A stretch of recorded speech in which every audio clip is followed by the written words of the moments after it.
पिछली वीडियो में हमने 67वीं बीपीएससी प्रारंभिक परीक्षा से इतिहास तथा कला और संस्कृति के कुछ प्रश्नों पर चर्चा की थी। आज के इस वीडियो में भी हमने कुछ प्रश्न 67वीं बीपीएससी परीक्षा से ही लिए हैं। तो देखते हैं कि क्या है उन प्रश्नों में खास और कैसे उनको हल किया जा सकता है। नमस्कार, मैं कुणाल आप सभी का संस्कृति पीसीएस यूट्यूब चैनल पर स्वागत करता हूँ। चलिए आगे बढ़ते हैं, लेकिन प्रश्नों पर चर्चा करने से पहले आप सभी लोगों के लिए एक महत्वपूर्ण सूचना है। यह सूचना एक फाउंडेशन कोर्स से संबंधित है। संस्कृति आईएएस ने सामान्य अध्ययन का एक फाउंडेशन कोर्स शुरू करने का फैसला किया है, जिसमें आपको प्रीलिम्स और मेंस दोनों ही कक्षाएं दी जाएंगी। हालांकि यह कोर्स एक हाइब्रिड कोर्स है, यानी कि आप ऑफलाइन और ऑनलाइन दोनों ही माध्यम से जुड़ सकते हैं। यह कोर्स 3 अक्टूबर को दोपहर 3 बजे दिल्ली में प्रारंभ हो रहा है। तो ऐसी स्थिति में यदि आप दिल्ली आ सकते हैं तो ऑफलाइन से जुड़ जाइए, और नहीं आ सकते तो ऑनलाइन मोड से जुड़ जाइए। और आप सभी जानते हैं कि संस्कृति आईएएस एक ऐसी संस्था है जहां एक नहीं बल्कि हर शिक्षक श्रेष्ठ है। तो इसीलिए यह संस्थान आपके जीवन के लिए बेहद महत्वपूर्ण है। चलिए आगे बढ़ते हैं और देखते हैं कि हमारा पहला प्रश्न क्या कह रहा है। तो पहले प्रश्न में पूछा गया था, सीमांत गांधी के नाम से कौन जाने जाते हैं। कायदे से मैं बताऊं ना कि ये जो प्रश्न है ना, ये प्रश्न इतना सरल है ना कि स्कूल में पढ़ने वाले जो बच्चे होते हैं ना, उनको भी पता होता है। और मुझे गारंटीड यह उम्मीद भी है कि इस परीक्षा में बैठने वाले लगभग 90% से ज्यादा लोगों ने ना इस प्रश्न का सही उत्तर लगाया होगा। एक्चुअल में क्या होता है ना कि जब कभी भी कोई भी आयोग प्रश्न को सेट करता है तो प्रश्नों का एक ना रेशो रखा जाता है। जनरली क्या होता है कि 30-35 प्रश्न ऐसे होते हैं 100 में से जो सभी हल कर लेते हैं।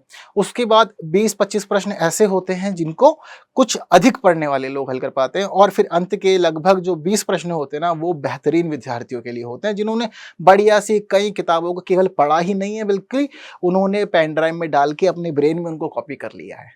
तो उन लोग के माध्यम से ना वह सब प्रश्न हल हो पाते हैं। तो इस क्वेश्चन के लिए मुझे नहीं लगता है कि बहुत अधिक कंफ्यूजन वाली बात है, क्योंकि ये जो नाम है ना, सीमांत गांधी या इंग्लिश में कहते हैं फ्रंटियर गांधी, बहुत जगह सीधा सीधा उल्लेख देखने को मिल जाता है।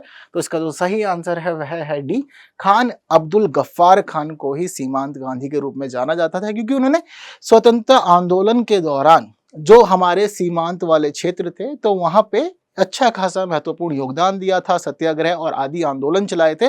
तो इनके जो आंदोलन थे ना, यह आंदोलन मुख्य रूप से महात्मा गांधी की नीतियों से, दृष्टिकोण से प्रेरित थे, इसीलिए इनको सीमांत गांधी के रूप में ही जाना जाता है। बात क्लियर है, और बहुत ही सरल सा प्रश्न है, मुझे नहीं लगता कहीं यहाँ फंसने की जरूरत भी थी किसी भी प्रकार से। ठीक है, सारी बातें वही।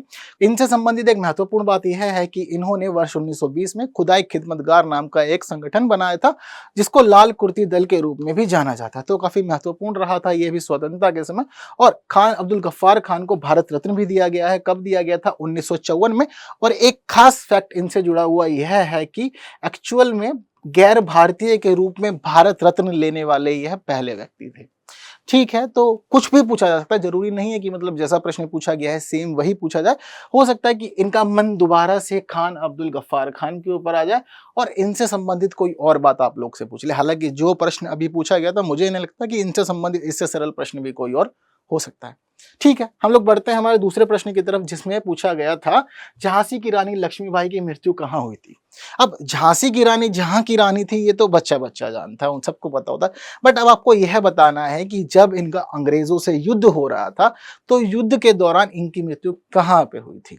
बात क्लियर है। तो जर्नली अब स्थान है यहाँ पे 4।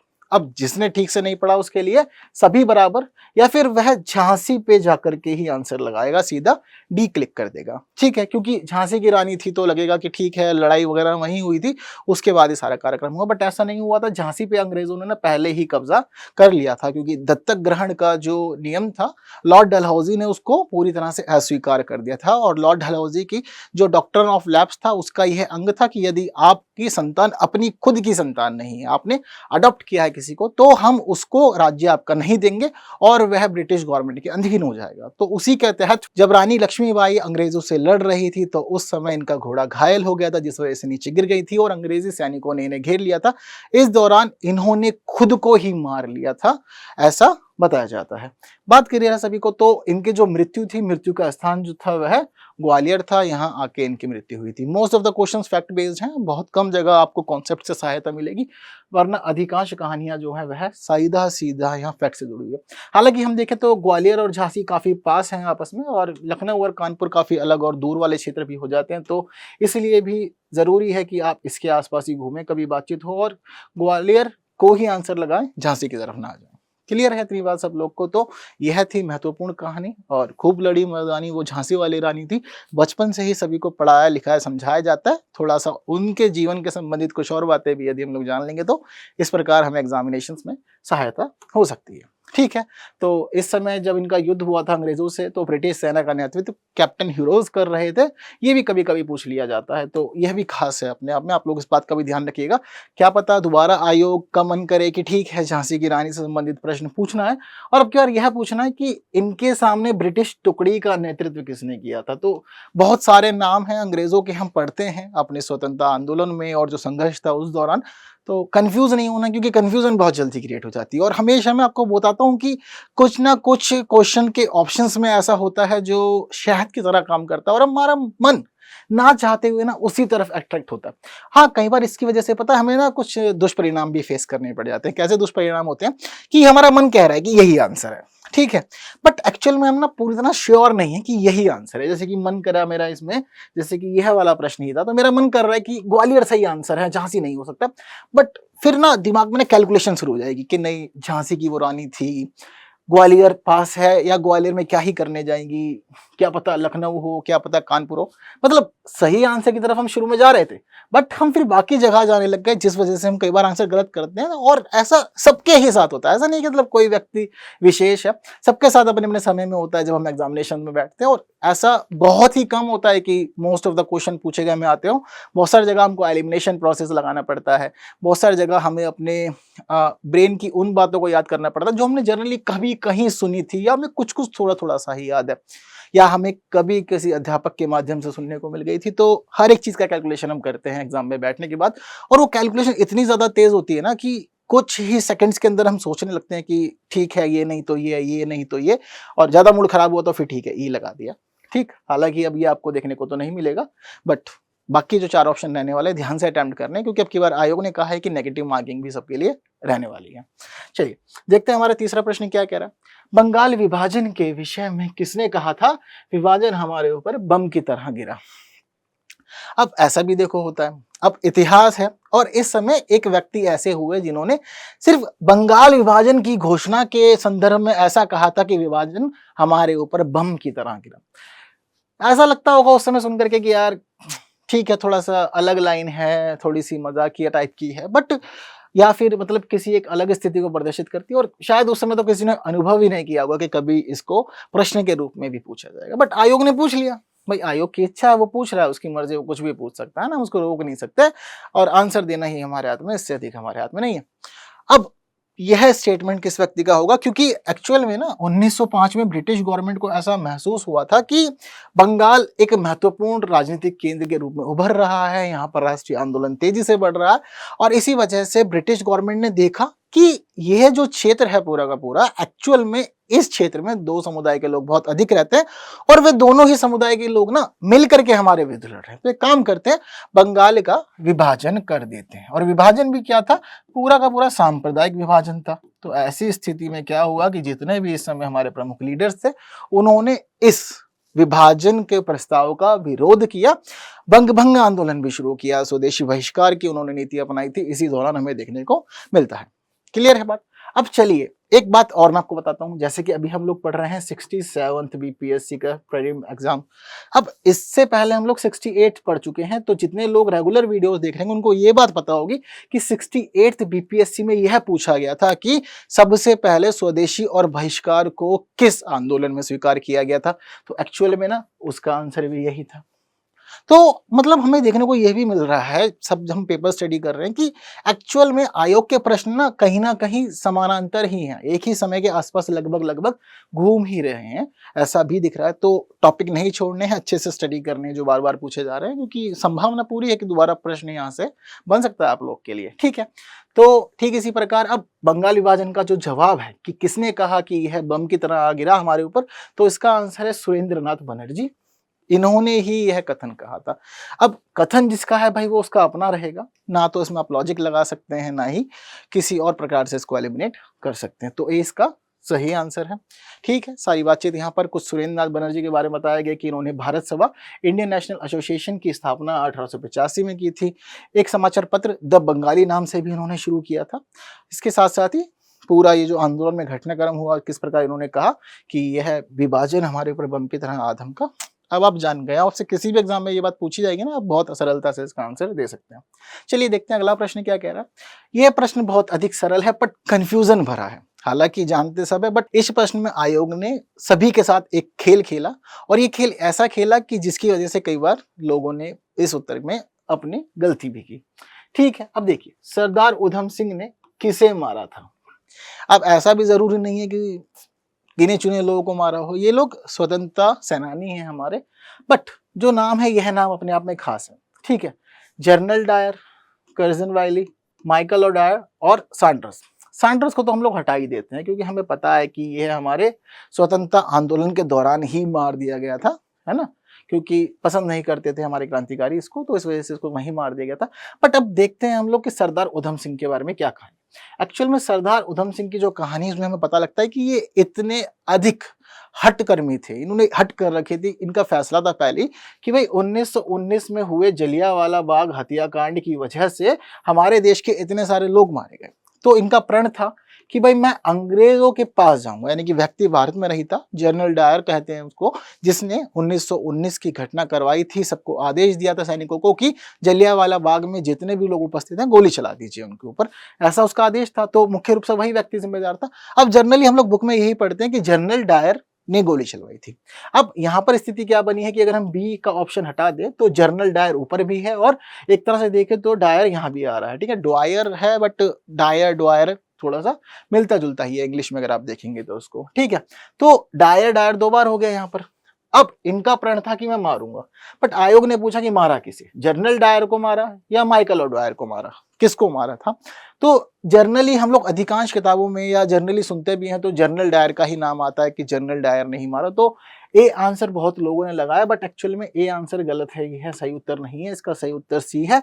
एक्चुअल में जो व्यक्ति जलियांवाला बाग हत्याकांड के लिए जिम्मेदार था उसका पूरा नाम माइकल ओ डायर ही था, बट शॉर्ट में हम लोग जनरल डायर बोल देते हैं क्योंकि उस समय वो जनरल की पोस्ट पे ही था, इसी वजह से हम लोग को जनरल डायर नाम भी याद हो जाता है। तो ये एक थोड़ा ब्लंडर सा है आयोग की तरफ से किया हुआ कि थोड़ा सा कंफ्यूज किया उसने और सेम सेम नाम दे दिए। और ऐसे प्रश्नों में कई बार क्या होता है कि लोग क्लेम कर देते हैं, क्लेम की वजह से आयोग को या तो सबको ही नंबर देने पड़ते हैं या फिर सबके लिए ही नंबर काट देने पड़ते हैं, ऐसा होता है। यानी कि कोई भी नंबर इसके लिए ना दिया जाता है, ना ही नेगेटिव मार्किंग में काउंट किया जाता है। क्लियर है बात सभी को। तो ऐसा भी हो सकता है आप जब एग्जाम देने जाए तो कई बार इस प्रकार का कंफ्यूजिंग प्रश्न भी मिले। यदि आप सुनिश्चित हैं पूरी तरह से कि सही उत्तर कौन सा है तो लगा दीजिएगा। अब बेवजह खेल नहीं करना है क्योंकि नेगेटिव मार्किंग का सामना भी हमको फिर करना पड़ेगा। ठीक है, तो सही आंसर इसका जो है वह सी है। और काफी प्लानिंग की इन्होंने लंबे समय तक, इसके ऊपर पूरी मूवी भी है घटना के ऊपर, सरदार उधम सिंह की, कि किस प्रकार से पूरा का पूरा इंसिडेंट हुआ। फिर ये गए ब्रिटेन और वहां के कॉन्फ्रेंस हॉल था, वहां मीटिंग चल रही थी और किताब के अंदर बंदूक छुपा के ले गए थे, वहां गोली चला आए थे। 1940 की यह घटना है जब इन्होंने यह बदला लिया था। और सोचने वाली बात इस समय की यह भी थी कि गोली जब इन्होंने चलाई थी माइकल और डायर के ऊपर तो वहां से भागने का इन्होंने तनिक भी प्रयास नहीं किया, वहीं पर खड़े रहे। जब वहां के जो सिक्योरिटी पर्सन थे वो सब लोग वहां पे आए और इन्होंने खुद को गिरफ्तार कराया। गिरफ्तार कराने के बाद जुलाई तक मामला चला, केस चला वहां के कोर्ट में, जिसके बाद इनको सजा दे दी गई थी। तो इनकी मृत्यु वहीं हुई थी। हालांकि फिर बाद में भारत सरकार ने बातचीत करके 1974 में सम्मानपूर्वक इनकी अस्थियों को भारत मंगवाया था, क्योंकि हमारे लिए यह शहीद हैं और आज भी सम्माननीय हैं, आगे भी हमेशा सम्माननीय रहेंगे। तो इस प्रकार की यह पूरी की पूरी घटना थी। ठीक है, तो यह एक एक्सप्लेनेशन इससे संबंधित थोड़ा सा। ठीक है, हम लोग बढ़ते हैं हमारे अगले प्रश्न, पांचवें प्रश्न की तरफ। पांचवा प्रश्न बारदौली सत्याग्रह से जुड़ा हुआ है। भारतीय इतिहास की एक महत्वपूर्ण घटना है ये, और मुझे लगता है कि ऐसा कोई व्यक्ति नहीं होगा जिसने इसको नहीं पढ़ा होगा, क्योंकि हमें ये हर किताब में पढ़ने को मिलता है। बट प्रश्न हमारा है, बारदौली सत्याग्रह का सफल नेतृत्व किसने किया था। तो देखिए, पहली महत्वपूर्ण बात तो यह है कि या तो आपको व्यक्ति याद रहे या फिर स्थान याद रहे कि कहाँ हुआ था। तो जो घटना है, यह घटना है गुजरात की।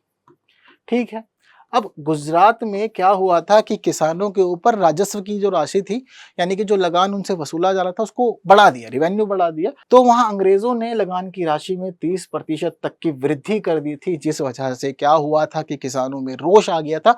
और उनका जो रोष था, उस रोष को इकट्ठा करने का जो उत्तरदायित्व लिया, वह दायित्व लिया था सरदार वल्लभ भाई पटेल ने अपने ऊपर, जिस वजह से उन्होंने इसको लीड किया पूरे बारडोली सत्याग्रह को, केवल लीड ही नहीं किया बल्कि इसकी सफलता भी सुनिश्चित की और ब्रिटिश गवर्नमेंट को मजबूर किया था कि आप जो रेवेन्यू का परसेंटेज है उसको डाउन करें, क्योंकि इनका अपना जीवन है, अपना परिवार भी है। ये लोग इतने महीनों महीनों तक मेहनत करते हैं और उसके बावजूद जब इनके खुद के खाने के लिए कुछ नहीं बने तो क्यों ही खेती करेंगे और क्या ही जरूरत रहेगी। बट यही सोचने वाली बात है कि किसान खेती करता है सिर्फ अपने लिए ही नहीं बल्कि पूरे देश के लिए, और आज की स्थिति तो ऐसी है कि सिर्फ देश के लिए ही नहीं बल्कि विश्व के अनेक देशों तक उस अनाज को पहुंचाया जाता है और वहां के लोगों का भी भरण पोषण किया जाता है। क्लियर है, आंसर ए है इसका। ठीक है, और मुझे नहीं लगता कि यहाँ किसी को किसी प्रकार की कंफ्यूजन होनी चाहिए, क्योंकि बहुत ही महत्वपूर्ण इंसिडेंट है यह भारतीय इतिहास का। ठीक है, तो इसी क्रम में अगला प्रश्न जो है छठा, यह प्रश्न भी बहुत अधिक आसान है और मैं आप लोग के साथ यह भी साझा करना चाहता हूं कि बीते दिनों जब हमने 68th बीपीएससी प्री को पढ़ा समझा जाना था, जो हिस्ट्री के प्रश्न थे वहां पे जब मैंने उनको डिस्कस किया था, वहां भी कैबिनेट मिशन का एक प्रश्न था। तो इसलिए मैं बार बार कह रहा हूं कि जो टॉपिक हैं आयोग के वो कुछ ही टॉपिक के आसपास घूम रहे हैं बार बार, तो इन टॉपिक्स को अच्छे से पढ़ के जरूर जाइएगा। मैं सोच रहा हूं कि आप लोग के लिए एक ऐसी वीडियो भी बना दूं कि आप लोग रिवीजन करते हुए किन किन टॉपिक पे ज्यादा फोकस करें, क्योंकि सभी जो पूरे के पूरे जो टॉपिक आपको बताए जाएंगे वह सब कुछ एनालिसिस के आधार पर होंगे। मैं सोच रहा हूँ ऐसा आप लोग का क्या मानना है मुझे कॉमेंट में बताइए एक बार। तो 68 बीपीएससी में भी कैबिनेट मिशन का प्रश्न था, यहाँ भी कैबिनेट मिशन का प्रश्न आया। यह प्रश्न सीधा सीधा आपसे इतना पूछ रहा है कि एक सदस्य यानी कि कौन इन चारों में से नहीं था कैबिनेट मिशन में आया हुआ। तो कैबिनेट मिशन जो था 3 ब्रिटिश मंत्री उसमें आए थे, बट वे तीनों ब्रिटिश मंत्री कौन थे आपको पता होगा तो ही आप इसका आंसर दे पाएंगे, अदरवाइज आप लोग कंफ्यूज हो जाएंगे। तो यह जो कमीशन था यह मुख्य रूप से बनाया गया था भारत में आप किस प्रकार से सत्ता हस्तांतरण करेंगे, क्या क्या संभावनाएं हैं, क्या क्या स्थिति रहेगी और किस प्रकार से संविधान निर्माण किया जाएगा, इसकी संभावनाओं को खोजना था, निर्णय नहीं लेना था, सिफारिश करनी थी बाद में। तो यह जो पूरा का पूरा कमीशन था 1946 में इसका गठन किया गया था। भारत आया तो कौन नहीं था। तो इस मिशन के तहत जो 3 अंग्रेज भारत आए थे भारतीय सत्ता हस्तांतरण की संभावनाओं की खोज के लिए, उन तीनों में नाम शामिल है। पहला नाम है क्रिप्स, दूसरा नाम है अलेक्जेंडर और तीसरा नाम है पैथिक लॉरेंस। यदि आप इन तीनों नामों को याद रख सकते हैं तो आप कैबिनेट मिशन से संबंधित अनेक प्रश्नों को हल करने में सक्षम है। तो 3 नाम मैंने आपको बता दीजिए, अब देख लीजिए आप लोग कि कौन सा ऑप्शन इसमें मेल नहीं खाता। तो बी आंसर है हमारा, क्योंकि रैमजे मैकडोनाल्ड इस मिशन का सदस्य नहीं थे। क्लियर है बात सभी लोग को। चलिए हम लोग देखते हैं कि इसका एक्सप्लेनेशन है। और अगला प्रश्न, प्रसिद्ध गांधी इरविंग समझौता किस वर्ष हुआ था। तो महत्वपूर्ण बात है अपने आप में, किस वर्ष हुआ था, लेकिन आपसे यह पूछा गया है यहाँ पर। तो गांधी इरविंग समझौता जब हम पढ़ते हैं तो उसी समय वर्ष का उल्लेख भी हम लोग करते हैं और देखते हैं कि कुछ महत्वपूर्ण कारक जिम्मेदार थे। उन महत्वपूर्ण कारक जो जिम्मेदार थे में एक यह भी शामिल था कि सरदार भगत सिंह की रिहाई हो और सरदार भगत सिंह की रिहाई के साथ साथ जो अन्य क्रांतिकारी ब्रिटिश सरकार की कैद में हैं उन सभी को भी छुड़ाया जाए।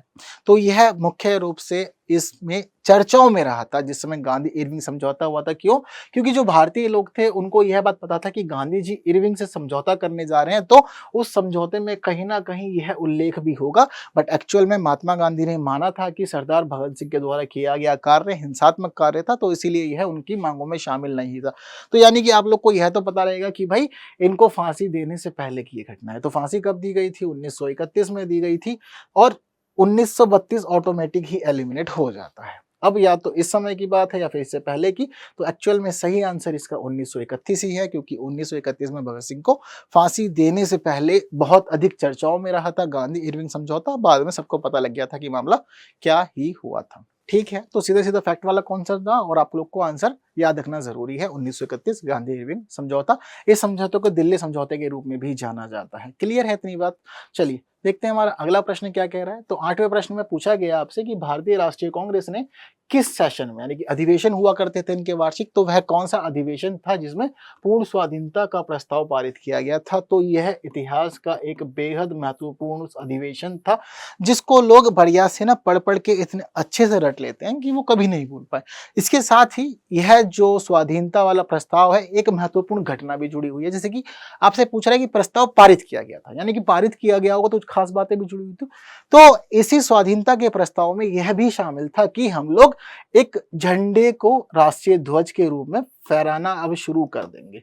यह भी इसमें निर्णय लिया गया था, जिस वजह से इन्होंने सबसे पहले 26 जनवरी 1930 को झंडा फहराया था और स्वाधीनता दिवस मनाया था। क्लियर है बात सभी को? तो 26 जनवरी 1930 की डेट अगर आप लोग याद रख लेते हैं स्वाधीनता दिवस के रूप में, तो इससे संबंध आप आंसर भी याद रख पाएंगे, या फिर अधिवेशन याद कर लेंगे, वर्ष याद कर लेंगे, तो आप याद रख सकते हैं कि उसके परिणाम स्वरूप क्या क्या काम हुए थे। तो इसका सही आंसर जो है वह सी है। लाहौर में 1929 में वह अधिवेशन हुआ था जिसमें पूर्ण स्वाधीनता का प्रस्ताव स्वीकार लिया गया था, और इस अधिवेशन की जो अध्यक्षता की थी वह की गई थी जवाहरलाल नेहरू के द्वारा। ठीक है, जो बाद में भारत के पहले प्रधानमंत्री बने थे, हम सभी जानते हैं। ठीक है, तो वही सब बातें जो हैं वह एक्सप्लेनेशन की यहाँ पर लिखी है आप लोग के सामने, यही सब बातें हैं।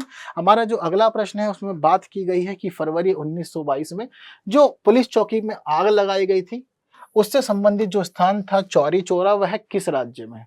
लीजिए, इससे सरल प्रश्न और क्या ही लेंगे आप लोग। बीपीएससी में आपके पड़ोसी राज्य का ही यह प्रश्न पूछा गया है, तो कहाँ की है ये जगह? मुझे नहीं लगता किसी को याद ना हो। तो उत्तर प्रदेश का यह स्थान था, उत्तर प्रदेश के गोरखपुर में ही जगह थी चौरी चौरा। घटना कब की है? 1922 की, जिस समय हमारे देश में चल रहा था असहयोग आंदोलन।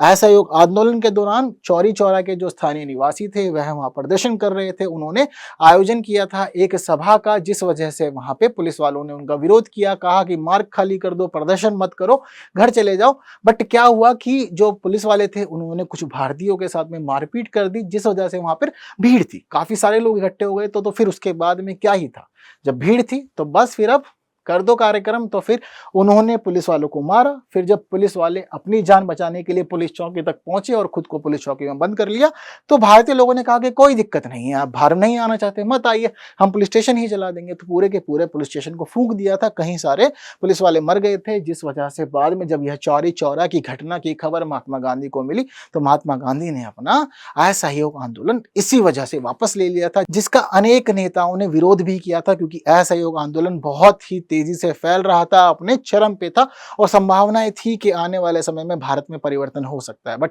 ऐसे निर्णायक समय पे महात्मा गांधी ने यह आंदोलन वापस लिया था। तो याद रखना जरूरी है सब कुछ। तो इसका सही आंसर डी है, और इसी से संबंधित बातें आप लोग के स्क्रीन पर भी हैं। चलिए देखते हैं कि आज का हमारा अंतिम प्रश्न क्या कह रहा है। तो आजाद दस्ता बिहार में किस आंदोलन के दौरान सक्रिय रहा, यह यहाँ पर पूछा गया है। तो देखिए, आजाद दस्ता, अब हमें इतना तो पता है कि बिहार से संबंधित है। अब जब हमें यह पता है कि आजाद दस्ता बिहार से संबंधित है और हम बीपीएससी एग्जाम देने जा रहे हैं, यानी कि बिहार का ही एग्जाम देने जा रहे हैं, और ऐसी स्थिति में इतने महत्वपूर्ण प्रश्न को, इतनी महत्वपूर्ण खंड को यदि छोड़ दें तो फिर क्या सही आंसर दिए जाए। बात क्लियर है ना आप लोग को? तो आजाद दस्ता की महत्वपूर्ण भूमिका जो थी वह थी भारत छोड़ो आंदोलन में, क्योंकि इसका जो गठन था ना, एक्चुअल में इसका गठन ही 1942 में हुआ था। किसने किया था भाई? जेपी नारायण ने किया था। तो चंपारण सत्याग्रह बहुत ही पुरानी बात हो गई, असहयोग आंदोलन भी पुरानी है, सविनय अवज्ञा आंदोलन भी पुरानी है, भारत छोड़ो आंदोलन 1922 जुड़े हुए हैं आपस में। ठीक है, क्योंकि इस समय ही भारत छोड़ो आंदोलन भी किया था। तो यह जो आजाद दस्ता था एक्चुअल में जेपी नारायण ने बनाया था युवाओं को प्रशिक्षण देने के लिए और गोरिल्ला युद्ध में उनको निपुण करने के लिए अंग्रेजों के विरुद्ध। काफी समय तक यह सक्रिय रहा, फिर बाद में धीरे धीरे जब नेता वगैरह गिरफ्तार होने लग गए तो धीरे धीरे फिर इसकी गतिविधियां धीमी पड़ गई।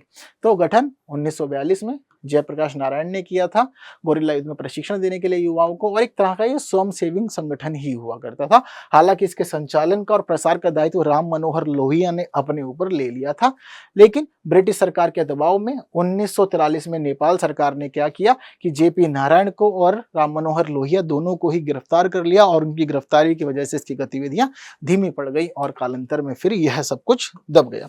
क्लियर है बात सभी को? तो आज की वीडियो में बस इतना ही। मुझे लगता है कि आपकी आने वाली परीक्षाओं में यह जो सेशन चल रहा है पूरा का पूरा वह मदद करेगा। हालांकि आपकी कुछ विशेष डिमांड है, आप चाहते हैं कि कोई प्रोग्राम आप लोग के लिए लाया जाए, तो आप लोग कमेंट कर सकते हैं, अपनी राय दे सकते हैं। हालांकि हमारी टीम भी आपके लिए अलग अलग कार्यक्रम सोचती रहती है। तो फिर जल्द मिलेंगे अगली वीडियो में, फिर ऐसे ही प्रश्नों पर चर्चा करेंगे, और धीरे धीरे जितने भी हम लोग वर्ष पीछे तक जा सकें। 68वीं पर चर्चा कर ली गई है, 67वीं पे कर रहे हैं, फिर 66, 65, इस तरह से हम लोग क्रमबद्ध रहेंगे। तो वीडियो पसंद आ रही है तो बाकी साथियों तक जरूर शेयर करें, लाइक के बिना नहीं जाएं। फिर मिलते हैं अगले वीडियो में। Thank you so much.